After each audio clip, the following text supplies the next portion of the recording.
আসসালামু আলাইকুম ওরহমতুল্লাহি ওবরাকাতু। গাইজ, আশা করি অনেক অনেক ভালো আছেন। নতুন একটি ব্লগে আপনাদেরকে স্বাগতম জানাচ্ছি। আজকের ব্লগটা একটু ইন্টারেস্টিং বিকজ অন্যান্য ব্লগ থেকে আজকের ব্লগটা ইন্টারেস্টিং বলা চলে। দেখতে পাচ্ছেন আমার বিহাইন্ডে অনেক সুন্দর একটা ভিউ, ন্যাচারাল ভিউতে আমরা ঘুরতে এসেছি।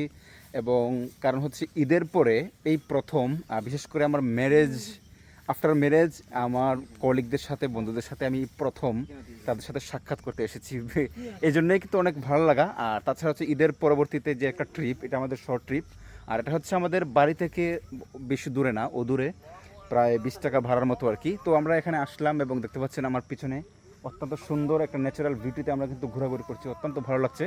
এবং আমি আশেপাশে ঘুরে ঘুরে দেখলাম যে প্রচুর মানুষ এখানে এসেছেন ঘোরার জন্য, প্রচুর পুরুষ মহিলা সবাই কিন্তু এখানে নিজেদের এই যে ফ্রি টাইমটা এখানে এনজয় করার জন্য কিন্তু এসেছেন, অনেকেই কিন্তু আসছেন। তো দেখতে পাচ্ছেন এখানে প্রচুর অনেক বড় চা বাগান, এটাকে বলা হচ্ছে মধুপুর চা বাগান। এবং তারপর হচ্ছে একটা হচ্ছে বৃন্দাবন চা বাগান। আর এটা হচ্ছে মানে সিলেটের মধ্যে কিন্তু সবচেয়ে বেশি চা বাগান আমাদের সিলেটের ভিতরে আছে, সিলেট বিভাগের ভিতরে। তারা হচ্ছে আমাদের হবিগঞ্জের বাহুবলের কিন্তু এটা হচ্ছে সবচেয়ে অনেক বড় চা বাগান, বিশাল এরিয়া জুড়ে কিন্তু চা বাগানটা। এবং এখানে আসলে অনেক সুন্দর সুন্দর মানে মনোরম দৃশ্যটা এনজয় করা যায়। তাছাড়া হচ্ছে মানে আপনার ঘোরাঘুরি করলে বা শর্ট ট্রিপ দিলে অনেকেই আসে, কিন্তু হুন্ডা নিয়ে আসে, গাড়ি গাড়ি নিয়ে আসে, ও বহুত দূর থেকে কিন্তু মানুষ আসে।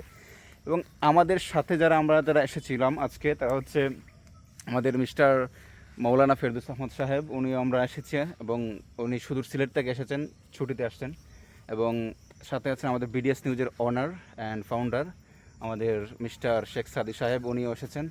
এবং আরেকজন আমাদের ভাই রয়েছেন হজরত মৌলানা ভাই, আপনার নামটা হয়তো জানি না, নাজমুল হক ভাই, উনিও আমাদের সাথে এসেছেন। এবং আমরা খুবই এনজয় করছি আমাদের এই ভিউটা, চমৎকার ভিউটা। আর আসলে একা একা আসলে কিন্তু এই ভিউটা যত সুন্দর এরিয়া হোক, যত সুন্দর প্লেসই হোক, এখানে কিন্তু এই এনজয়টা উপভোগ করা যায় না। বিকজ কারণ হচ্ছে সবাই একসাথে আসলে পরে কিন্তু একটা একটা আড্ডা, ফান, হইচই, মোটামুটি সব মিলিয়ে একটা ভালো একটা এনভায়রনমেন্টে থাকা সত্ত্বেও কিন্তু আমরা একটা খুব সুন্দরভাবে এনজয় করতে পারি।